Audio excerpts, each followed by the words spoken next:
on 321.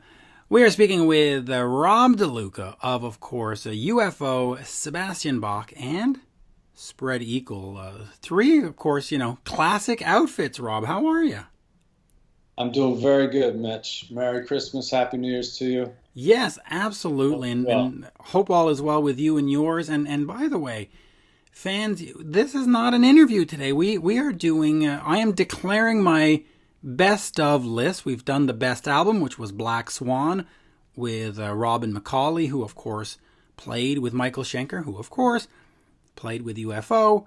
But now we are doing the best reissue box set of 2020, and there is none other than the band that you're in. It is this one, which, whoops, we'll try to make it not shiny. It is the Strangers in the Night box set. And what I find fascinating, and we'll do the whole unboxing at the same time here, is here. Let me go to a darker screen so we can see it a bit better. Here you go. There's 8 wonderful discs in here, and it captures the band in 1970. And here's what I find fascinating: October 13th, October 14th, October 15th, 16th, 17th, 18th. An entire week of a band on the road. Rob, you've had a chance, of course, to play many of these songs. You must have, of course, listened to Strangers in the Night at some point, either as a fan or learning it for the band. What is your take on this album just in general? And then we'll talk about this remaster. I mean, it's everything that people say it is. It's just an incredible live record, one of the best live records made. And I saw them in April of 1980. So they were basically playing mostly this album plus their new album at the time. I saw a lot of this show myself when I first saw UFO when I was a kid. So it's a fantastic record. It really is. I listened to it recently. It blows me away every time. It really does. So let me ask you this, because you, of course, have Pete Way in there and you're playing his parts. When you hear this and you see it year after year, classic rock, ultimate classic rock, all kinds of lists, Eddie Trunk, it's the best live album. It's right up there with Kiss Alive. It's right up there with Frampton Comes Alive. You know there's a little bit of pressure on you to play these faithfully and deliver them. How do you approach the songs in that live context to give them that Rob, Pete, UFO feel? Well, I mean, I basically had those thoughts 12 or 13 years ago when I first started playing with them. And then since then, maybe the parts have evolved slightly, not a lot, but slightly, just to how whatever feels best live, But they were definitely very, very respectful of Pete's playing. My arrangements are very respectful of Pete's because I think he plays his ass off. He really was an incredible bass player. He really was. I think people talk about Pete being a rock star and all that stuff and a great songwriter and an important rock personality, but they might not talk as much about his bass playing, which was real when he was young and on. It was really, really good, really good. So I just took his arrangements and maybe tweak them a hair. I tried to stay to respect them the best I could, and maybe certain little things that just tweak them towards my style a little bit, But I have a very classic rock rooted style, so it wasn't hard for me to reproduce them and do them justice. So. Yeah, and here's what I find interesting about this box set in particular. And I know some have said, well, it's the same show sort of over and over and over again. And to me, that's exactly what's fascinating about it, is because you get this band at the height of their career, at the height of their performance, doing 6 shows back to back to back to back. There's no off day in this. It's the 13th, the 14th, the 15th. They always toured like that. They would do 300 something days a year they would tour. Jeez, it's unbelievable. And he showed me an itinerary once. It was insane. Like, not just a stretch with no off days. The whole tour would hardly have any off days. Just the whole year would hardly have any off days. It's crazy. Yeah, actually, but before we get to this, then talk to me about that because now we're more conscious about resting on the road. We're more conscious about letting the throat have. That's why this a lot of singers won't do interviews when they're on tour. Did Phil or any of the guys tell you about, hey, when we were there, I would blow out my throat, I would get cortisone this, I would. And is there any sort of road stories that you've heard about how rough it must have been? I mean, poor Andy, poor shoulders pounding every Yeah. night. It's got to be brutal. Yeah, luckily he was young enough to handle that kind of, you know, itinerary. But uh, I can't think of any particular stories, but I know Phil had one show, and it was before me. It might have been in 2005-ish or something, where he had zero voice, and they still did it. It might have been on a, see, I don't really know, but it might have been on a cruise or something. But he had to do the show, and everyone felt so bad for him because there was just nothing there, you know. And I don't think people were angry. I think people were just felt bad, you know. So I remember that story, and also the story I told you about where Andy was showing me the itinerary. It was just insane. And then there was one other story of their their liquor rider in the 70s. I wish I had a picture of it. It's just monumental. Like nothing like today. They would have like cases of beer and cases of wine for sound check, and then they would have bottles of liquor and cases of beer for the gig, and it's just You know, it, legendary. it's funny because years ago I got to be Lemmy of Motorhead's driver in Montreal, and I was the guy all day. I was his runner. I was there all day, and his rider was 240 ounces of vodka, and Phil's was pitchers of no, so not martinis, margaritas. And Lemmy took You made the margaritas, or it was pre-made? well, the bar was making them, and I made sure I got it to him. Gotcha. Gotcha. And Lemmy was back there with those 240 ounce, and he drank both. He drank both before hitting the Incredible. stage, and he was perfectly fine. There was Every day. every, Every day. he didn't even wobble. He just he drank him straight out of the bottle. And Phil took these pitchers of martini, and I think he had like three or four, and they went and played the show as if they were breathing air. And I was sitting there going, that would have not only made somebody drunk, it would have put them in the hospital. Yeah. But yeah, they different era back then. You look at some of the touring now of some of the bigger bands, and they've got the masseuse and they've got the vegan diet, and you're just like, what? What happened to 1975? With Spread Eagle, since we're on bands, have you ever had that itinerary where you just, hop in the bus or hop in the van and you've got to go do 7 shows out of 9 nights just because of whatever financial or routing or. Especially for a band like Spread Eagle, where there's hardly any profit, if any. You know, you have to do whatever it takes. You know, but with most bands, I think we do like 4 shows, then give the singer a break. But Spread Eagle is a perfect example because that's a situation where we don't have that kind of control or say. You know, we just kind of got to make the budget work, and because it's a smaller band, you got to rough it. You know. Do you think, like back in this day, this is the Obsession tour, do you think they were just trying to make the budget work, or was it just they were hungry and young, and like a lot of the bands, you just played, shut up and play? That's the way it was back then for all bands. They would just, for most rock bands, had that kind of that kind of pace. It was, I think, it was the beginning of the industry, the touring, you know, the big touring industry. It was the very beginnings of that, and I think you had managers who just would push and push and push. So I think since then, bands know if they can have a day off, it'll actually help things, you know, even though it may hurt the budget a hair, it keep the whole thing on the tracks, you know, not from going off the tracks. Your singer doesn't lose his voice. You don't have to cancel shows. So, you know, I mean, you could looking at an itinerary that has no off days and think you're going to make more money, but in reality, if people get sick and you have to cancel a lot of shows, it might not be the most financially feasible routing itinerary. You know?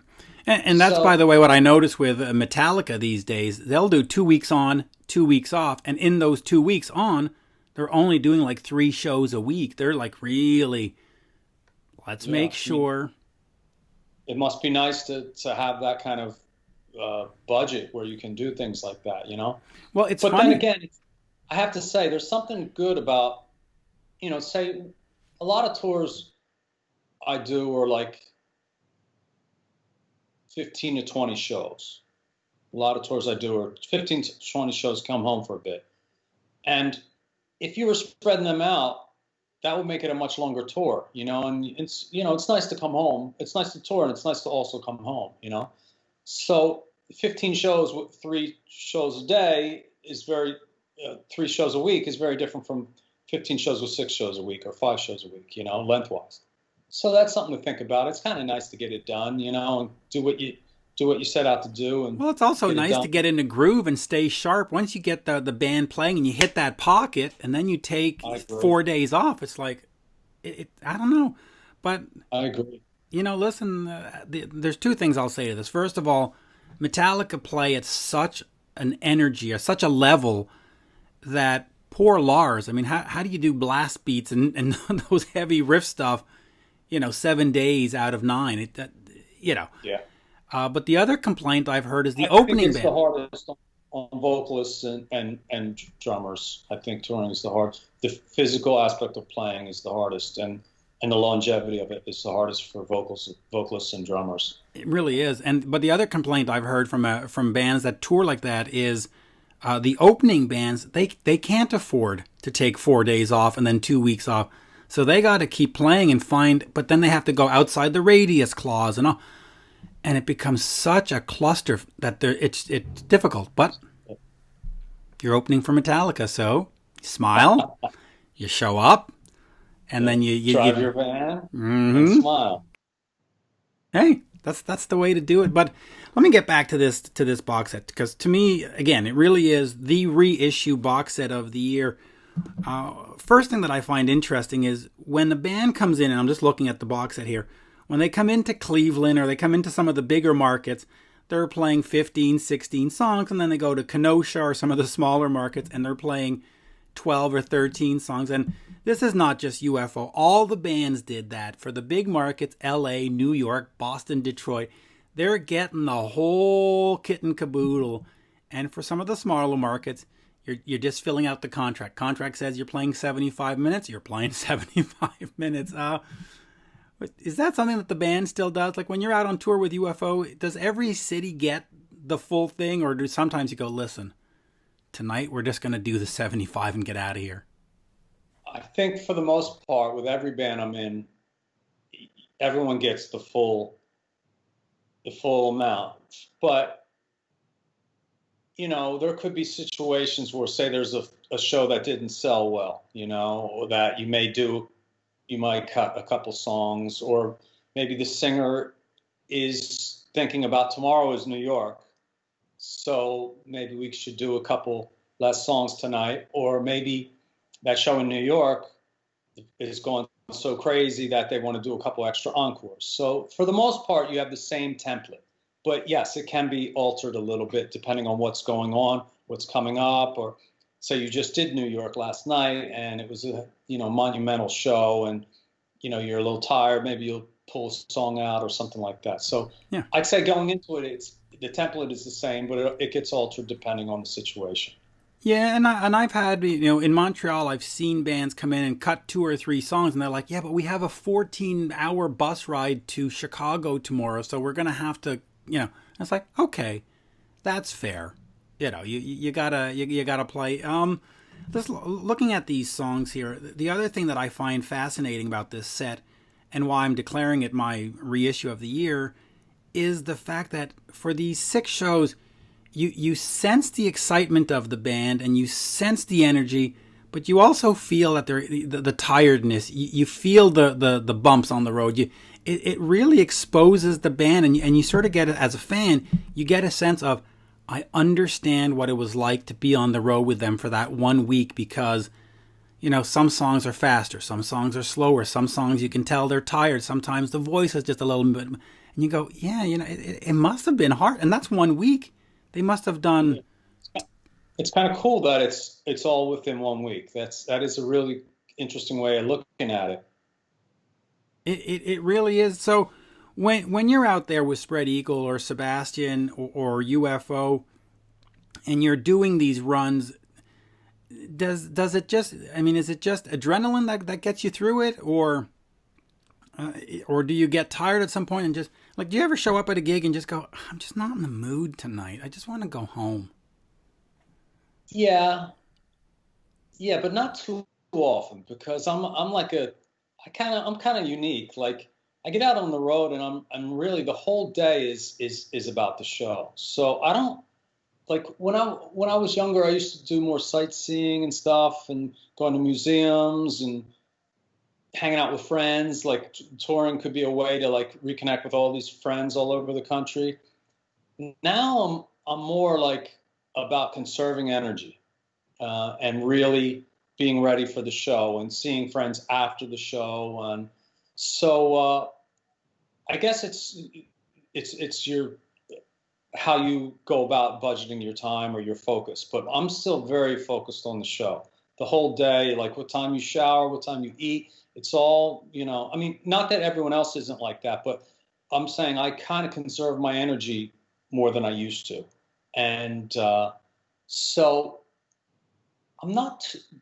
it's not very often where I'm tired when I hit the stage, to be honest with you. But I have felt that way before. I know what you mean. And then when you're younger, when you're drinking more and stuff like that, like, or if you're not younger and you do that, drinking will definitely make you tired on tour very quickly, and it's hard, it becomes a residual where it's hard to catch up on sleep. It's hard to catch up on just feeling, strong and energetic, But I felt that, yes, absolutely. So let me ask you this, because we're in the COVID times and we're doing the live streaming stuff, but how important is it to have the fans in front of you? Because you show up, you're tired, whatever, you're younger, you're drinking, but there is something about seeing those people in the front row or that whole audience and just go, okay, it's on, right? I mean, you don't get that on the live stream. Yeah, it's almost like the difference between recording and live. And recording, you're in your head and you're thinking about what can go wrong or what can go right or whatever. Your focus is here. And live, your focus is like, out there more, like I remember once Spread Eagle did the King Biscuit Flower Hour, and it's so, you're in a club on a stage, but it's so clinical, and so I haven't done any COVID shows, and I think it'd be really strange, Hopefully I won't have to. Hopefully this will turn around quick enough where I won't have to. Yeah, I'm hoping. I know the head of CAA, one of the talent agencies, said that he expects fully normal by October of 2021, which, good news and bad news. Good news is October 2021. Bad news means summer tours, and some of the big summer tours, stadium tours and all that we've been talking about, may not happen. So, stadium tours are a big part of the industry, maybe not for smaller and medium bands, but the industry in general, the profit ratio of the industry in general, and these big ticketing companies and these big promotion companies, booking agencies, summer tours, outdoor touring is a big chunk of that success or failure of it. So it's worrisome. Well, I'll tell you where it's really worrisome. It's the sheds. I don't mean to interrupt, but my point is, even though I may not be doing a big outdoor summer tour this year, right, it still will affect me, it's in some way. Well, of course, because there's less money to go around if those tours don't happen. Exactly. I mean, fair enough. But here's where my concern is. It's the summer sheds, though the SPAC in upstate New York and Saratoga, the Jones Beach, all those places where they're not holding shows in December. They're not holding shows in January. They really are mid-May to, mid-September, sometimes October. if they don't have shows rolling in for 2 years in a row. I mean, how do they exist? I mean, a club is a club is a club. It can exist. It can sell something else. It can have poker night. It can do something. The arenas, they have the hockey and the basketball, and they can do something, or the government will step in. I mean, nobody's going to let Madison Square Garden just disappear. But what do you do with the SPAC or Jones Beach if there's no shows? Yeah. So that's the tough one here. And 2 years, it could be, it's devastating. It could be the end of those. But let's get back to the good stuff. Subway to the Stars came out in 2019, of course, with Spread Eagle. Where are we in terms of new music, new band, new? And I know I've seen you post about some stuff and some ideas, and you're sussing stuff off. But where are we in terms of getting it going? Lots of new songs written. Rick and I, our drummer, have gotten together and done pre-production on a ton of songs. So just stockpiling and moving forward towards finishing those songs and getting in the studio. Very excited. Yeah. Good stuff. Really good stuff. Exactly what our fans want from us. We're not trying to reinvent become the a wheel. different band than what we are. So, Yeah, you saying this is where it sucks for the interview. Normally I say, great, you're going to put it out, you're going to go on tour, but I can't ask you that question because you're not going to. And most bands are considering COVID around their entire schedule of releasing, touring, etc. So we're kind of waiting. But we're sitting on some really good songs, and I feel very good about it. I'm looking forward to that. And UFO, of course, was doing sort of the farewell tour, for the lack of a better word. They said, well, we'll do it in 2021, but are we still there? Is that still on the books? We have a bunch of shows booked for 21. I've seen like 3 European runs, I think, so far. And we had South America in April, but that did get canceled. So UFO has something in October that, from what everyone's saying, there's a good chance that could happen. And we also have stuff in the summer, and Bach has stuff in the summer. So we'll see. We're hoping for the summer stuff, I'm hoping too. And I'll ask you this just real quick. When a band like UFO is about to do their farewell tour, and then you've had a 2-year break or a year break, does Phil and the guy just sort of say, you know what, I'm not really in the mood to retire. I feel rested now. I'm good to go. I think possibly. Good. Possibly. I mean, if you're asking if like when this is all going to end, I don't know.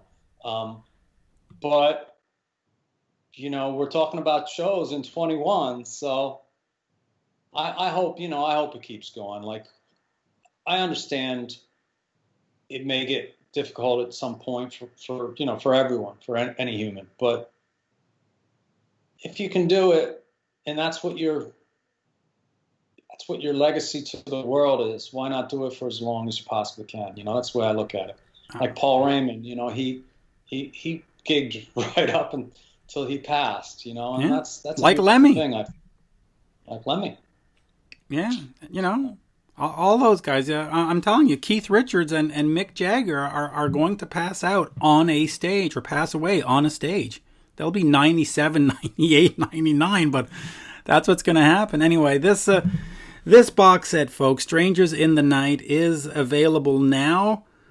Well, sort of. I mean, it came out on November 20th. I know some people in the States and Canada have had a hard time, but it is out there. You can get it, and it's just fascinating. I love that the fact that you listen to these shows, and like I said before, you can hear the excitement, but you can also sense the fatigue. It's fascinating, and I know in 2015, Kiss were going to do the same thing with the Alive. They had Alive in 5 was going to come out.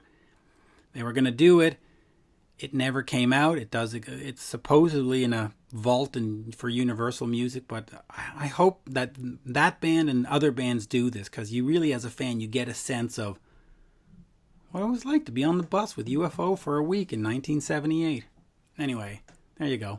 Yeah, I think it's cool to just what maybe what you're feeling is what it used to be like for bands that were what it is like for a band that doesn't play to a click track, is a real rock and roll band. It's never going to be the same. It's going to be affected exactly like what you said by, how tired you are, how tired you aren't, how much energy you have.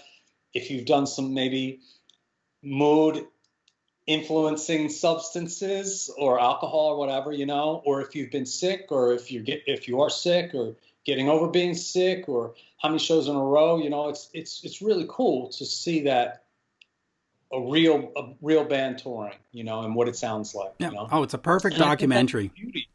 That's the beauty of rock and roll. It should, do you feel the same every day? No, you have your moods that you have up and down, and that's the way rock and roll should be, and therefore that's the way a tour should be. That's the way a tour should be. I think it's pretty cool. And you can hear it in Rock Bottom, because as you know, Rock Bottom, you get in there and there's a template, but there's also some freedom to jam a bit, and you hear these versions of Rock Bottom one after the other, and you're going, oh, he was feeling it tonight. Oh, look at, and there's just these little geeky kind of moments you can pick out, and you go, oh, I haven't heard him do that before. That's kind of cool.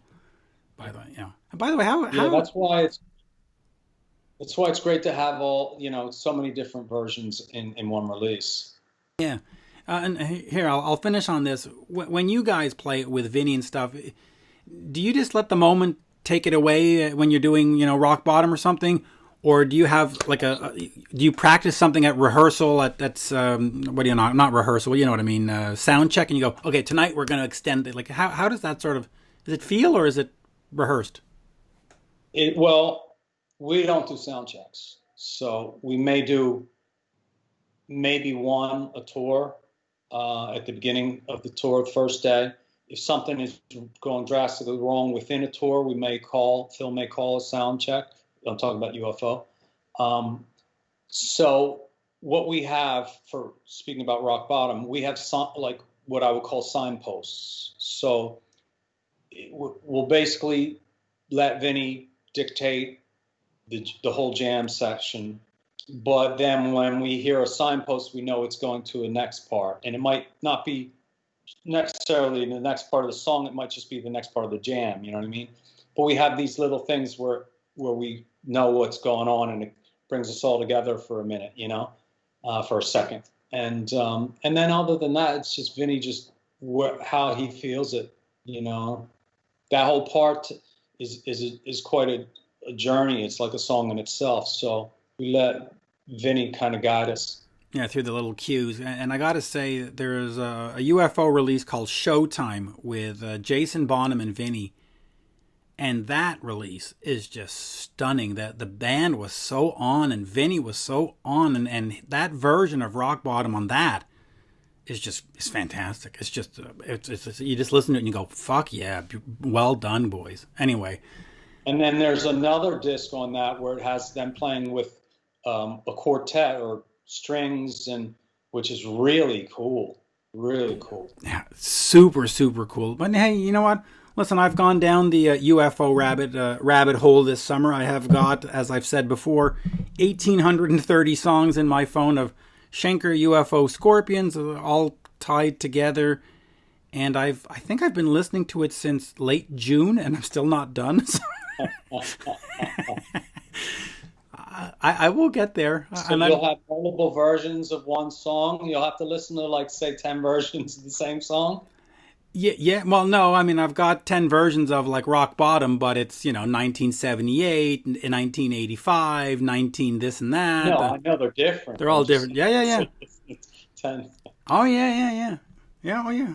I don't have my phone with me. I was going to tell you how many Rock Bottoms I have in there, but yeah. But that's what I like. I listen every day. I think I'm at song 1,600 and something, so I'm very, very close to the end of it.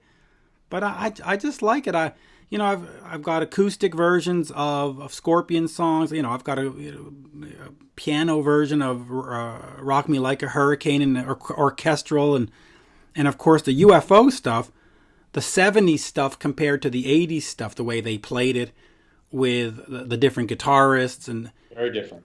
very different. Some have heavy layers of keyboards and others don't have it. It's so,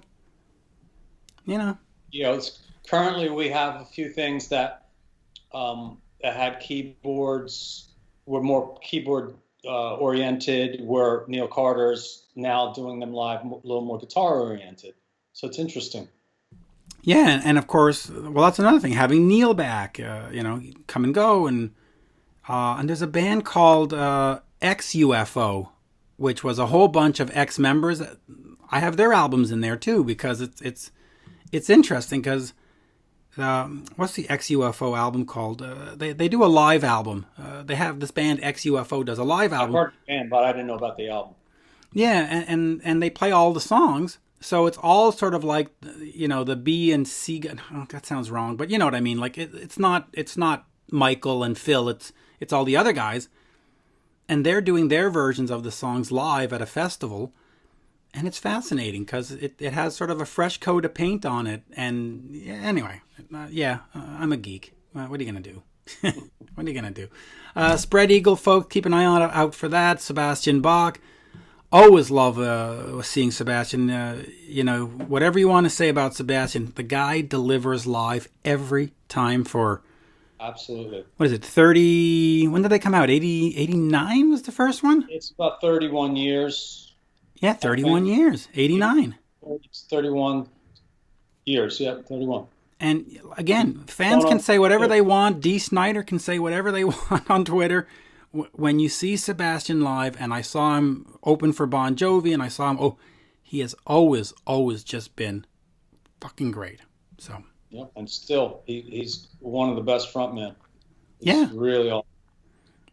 Yeah. Well, last year or 2 years ago, I saw you in Montreal and Ottawa. You can't complain. It's stunning. Anyway, thank you, sir. Always a pleasure. My pleasure. Good. Happy holidays to you. Good talking to you. Yeah, and let's hope that 2021 sees more rock.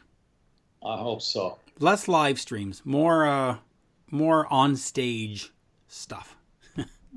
Thank you, sir. All right, take care, Mitch.